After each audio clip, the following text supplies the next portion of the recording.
এর আগের ভিডিওতে 49 নাম্বার কোশ্চেন পর্যন্ত হয়েছিল, আজকে 50 নাম্বার কোশ্চেন হবে। এটা ক্লাস নাম্বার 3।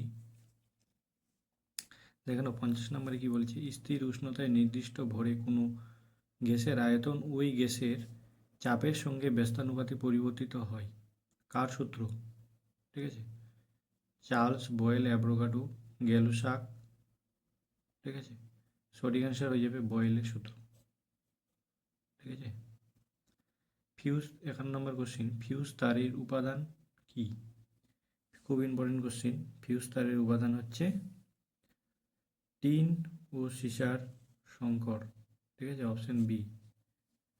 1 কুলম আধান কত সংখ্যক ইলেকট্রন থাকে? 1 কুলম আধানে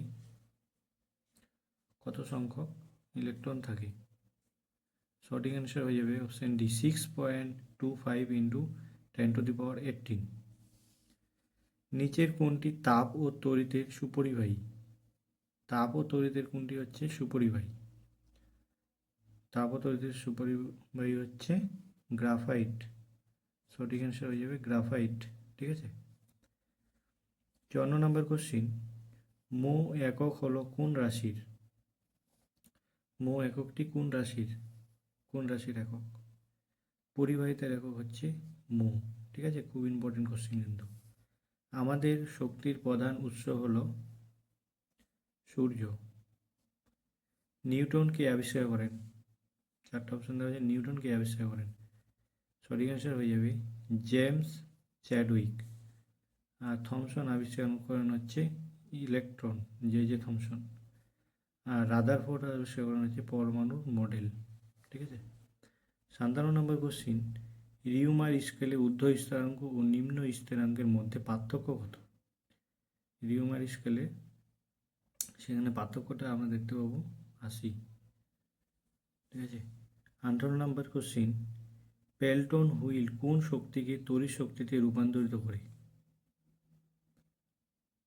সঠিক অ্যান্সার হয়ে যাবে স্থিতি শক্তিকে তড়িৎ শক্তিতে কিন্তু রূপান্তর করে। 59 নম্বর কোশ্চিন, 1 কিলো আওয়ার বলতে কত ওয়াট বোঝায়? 1 কিলো আওয়ার বলতে 36 ইন্টু 10⁵ বোঝায়। ঠিক আছে, 60 নম্বর কোশ্চিন, অসংনম্য তরলে প্রবাহী বেগ মাপতে ব্যবহৃত হয়?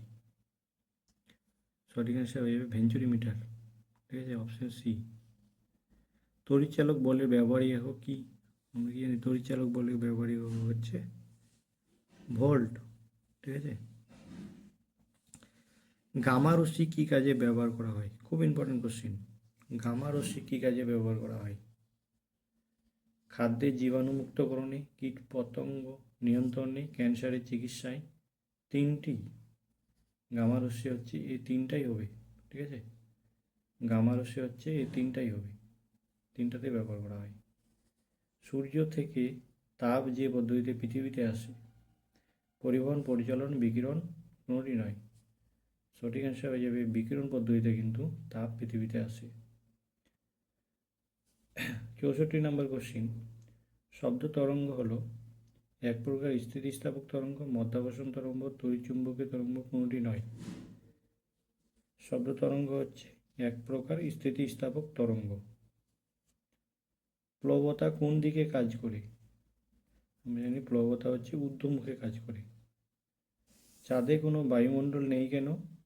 চাঁদে কোনো জীব নেই, না চন্দ্রপৃষ্ঠ অসমতল, না চাঁদের মাধ্যাকর্ষণ ক্ষমতা কম, না চাঁদ পৃথিবী থেকে অনেক দূরে অবস্থিত? সঠিক অ্যান্সার হবে চাঁদে কিন্তু মাধ্যাকর্ষণ ক্ষমতা কম বলে হচ্ছে বায়ুমণ্ডল নেই। 67 নম্বর কোশ্চিন, সবুজ আলোয় একটি লাল ফুলকে কোন রঙের দেখাবে? সবুজ আলোতে যদি একটা লাল ফুল রাখি, লাল আলোতে কি দেখাবে? সবুজ আলোয় তাহলে ফুলটা দেখাবে হচ্ছে নীল। ঠিক আছে, 68 নম্বর কোশ্চিন, দর্পণে যখন দেখা যায় ঘড়িতে 3টে বেজেছে তখন আসল সময় কত? আসল সময় হচ্ছে তখন 9টা। ফিউজ তারের পদার্থটি বিশেষত্ব থাকে, ফিউজ তারের পদার্থটার বৈশিষ্ট্য কী? সেটা হচ্ছে নিম্ন গলনাঙ্ক। ঠিক আছে, 70 নম্বর কোশ্চিন, শব্দের প্রাবল্যের একক হচ্ছে জুল, নিউটন, ডেসিবল, ক্যান্ডেলা। সঠিক অ্যান্সার হয়ে যাবে ডেসিবল। শব্দের প্রাবল্য রাখো, খুব ইম্পর্টেন্ট। ঠিক আছে, এই পর্যন্ত থাকলো। পরের ভিডিওতে কিন্তু তারপর থেকে পড়াবো। ভিডিওটি ভালো লাগলে অবশ্যই লাইক এবং সাবস্ক্রাইব করে রাখো।